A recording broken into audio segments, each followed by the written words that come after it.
was watching this video. This guy visited Japan. He's showing you about, and he walks on the street, goes past these people, and they're queuing for a bus.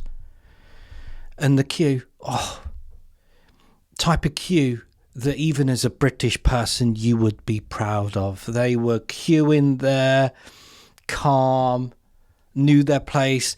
If you turned up first, you were the start of the queue. If you turned up late, you were at the back of the queue. Everybody understood that. It's civilized. That's how it was. They got it. And then as the video progressed, he then went on the Japan's version of the underground, the subway.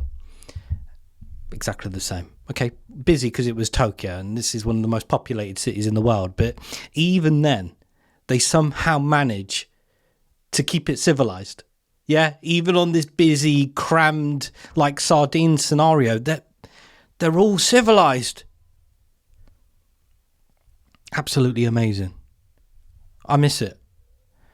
And some may say, oh, hang on a minute, it's a bit robotic, isn't it? Oh, that mindset is very fixed. No, I'd take it.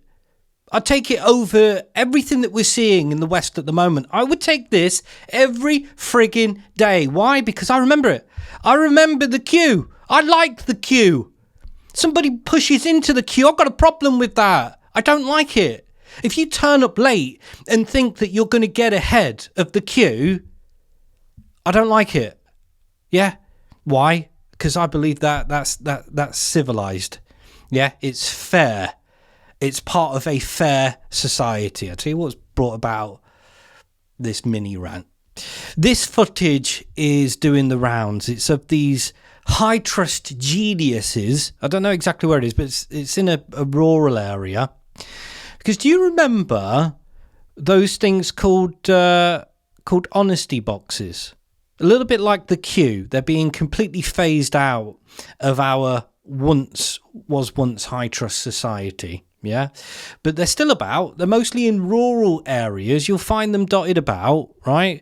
But they're honesty boxes. It's where people leave bits out, ingredients, food. You'd see it with produce, eggs, milk, that type of stuff, right? And what you do is you pick it up in regards to what you want, and then you leave the cash for it. I know the concept is becoming very, very few and far between in regards to being reality where we live now, right? And this is the whole part of this, what we're talking about here. We don't live in a high trust society anymore. And it's footage like this that's doing the rounds. It's made mainstream media as well, that is continually proving that.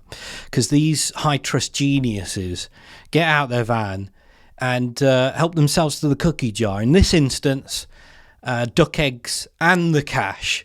Okay, yeah, so they don't just take the goods, they want the whole shebang, right? Hey, I'm sure these dudes, being so high trust, they'll be back. Yeah, of course they will. They'll be back to hand over even more eggs. They must have been desperate. They're obviously just wanting to feed their kids. Yeah, that's the story, isn't it? Just want to feed the kids. They just want to feed the kids. Don't just take the eggs then. Take the money as well, huh? But I'm sure they'll be back to hand the eggs over and hand over the cash. A little bit like those queues. The concept of societal honesty being wiped out. Why? Because it appears that not everybody has the same sort of mentality. Not everybody is brought up with the same morals and standards. Not everybody understands the idea or the concept that something can be not nailed down and just needs to be taken. Incredible, that, isn't it? Truly incredible. And again, just to enhance this just a wee bit, get this: migrant hotels told to house foreign criminals. That's going to help the high trust, isn't it? And in the slightly smaller writing there, it says something to the effect of the landlords might need better insurance for the arsonists. You literally couldn't make this up. You couldn't make it up. I'm telling you. I mean, what do you say at this freaking stage? Hang on a minute. Let me just play this video for you again. Another high trust example. School is in lockdown. This school is in lockdown. This school is in lockdown. This school is in lockdown. It might appear that we're raising concerns, raising children's fears, but in actual fact, they're quite calm doing it now. Idiot. You're an idiot, okay? That's what you are. You're a prat. Why? It might be that we're instilling fear into these children, but hey, they got used to it now, so they're all right with it. You congrats. You conditioned them. Okay, that's what this is. You conditioned them. They performed an act over and over again, which numbed their emotion toward it. And it might appear that they're instilled with fear, but they're all right. You're an idiot. And I don't remember doing drills like this at school. Why? Because I don't remember having to. But again, this is part of the everything's getting better type rhetoric that you will continue to clearly hear, right? Everything's getting better. Criminals could be banned from pubs, concerts and sports grounds under new sentencing powers. Isn't this a little ditty, guys, huh?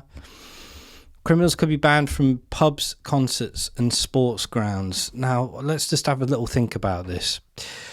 How do you solve these problems of a low trust, high crime society? How do you deal with that? Give them some consequences. Give them some punishments. What's interesting about this one, I don't know about you, but what I find interesting about this bit particularly is how in the frig would you be able to enforce this? See, for something like this to have the ability to operate and be functional, you would need some type of surveillance, wouldn't you? Yeah. One that spans across the whole country, the whole of the UK. Yeah.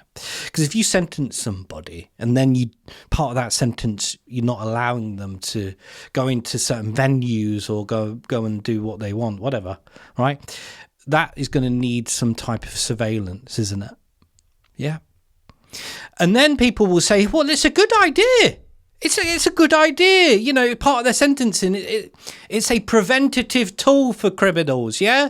If you prevent somebody from being able to go and watch their favourite football team, that's a good idea. Yes, yeah. All these things are great ideas, but it's the implementation of them, isn't it? It's what's needed. Yeah, in this instance, the old facial recognition would come in pretty handy, wouldn't it? The old digital ID, that would come in handy too, wouldn't it? Yeah. But there you go. They're the solutions to this low trust, high crime society we now find ourselves in. Not the one I remember, not the queues and the honesty boxes. No. This is the reality that we now face, and we are being conditioned, like those school kids, to accept. Ta-ta.